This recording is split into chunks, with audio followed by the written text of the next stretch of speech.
weather time! Kasama ang ating weather tito na laging may panahon para sa iyo. Tito Alvin, ano bang weather natin for today?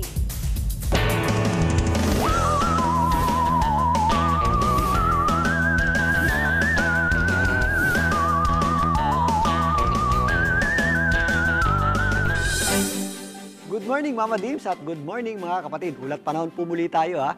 Mama Dims, tako, agwaliin na natin ang pagdadala ng payong, lalong-lalo na paglalabas tayo ng bahay dahil malapit na magsimula ang panahon ng habagat o yung tinatawag na nating southwest monsoon. Sa katunayan, southwesterly wind flow na ang nakaka-apekto dito sa western section ng Luzon. Ang term na southwesterly wind flow ang kadalasang ginagamit ng Pag-asa kapag pasimula ang habagat o yan po yung ating tinatawag na mahinang habagat.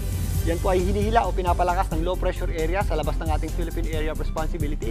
Ito po ay hindi natin inaasahang maging isang ganap na bagyo, pero patuloy po yung hihila ng ating southwesterly wind flow hanggang makaakyat po yan dito sa ibabang itaas na bahagi ng ating bansa, dyan po sa may ibabang bahagi ng Hong Kong at dyan po sa may bandang area ng Taiwan. Magpapatuloy na po ang southwesterly wind flow makaapekto sa ating bansa in the next few days hanggang sa susunod na linggo.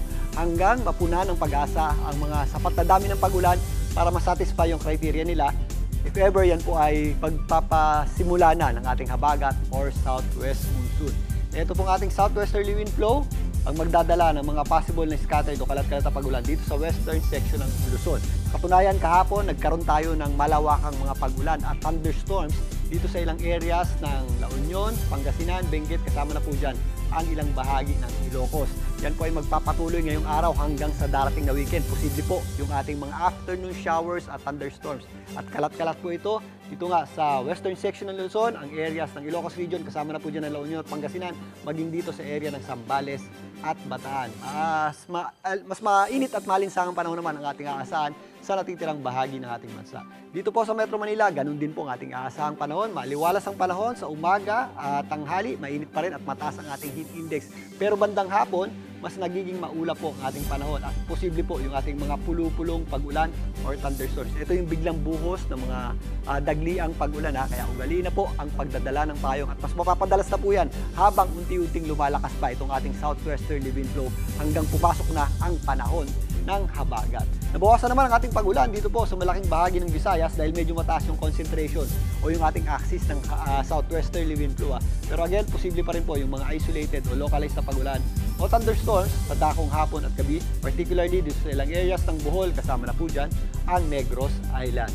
Ganun din po ang ating aasahang panahon dito po sa areas ng Mindanao. Mainit at malinsangan po sa tanghali, pero sa dakong hapon, mas nagiging maulap ang panahon natin at minsan meron tayong mga dagliang buhos ng pag-ulan dulot ng mga thunderstorms. Bago na mga kapatid, ang ating araw po ay sumikat kaninang 5:26 ng umaga.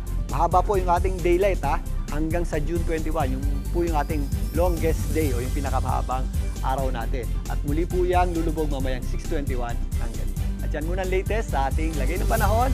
Magbabalik po ang inyong weather tito na laging may panahon para sa iyo. Mga kapatid, Dimples Romana po, kumpletuhin ang inyong umaga ng mga kwentong puno ng inspirasyon. Salubungin po ang bawat araw ng may ngiti at pag-asa.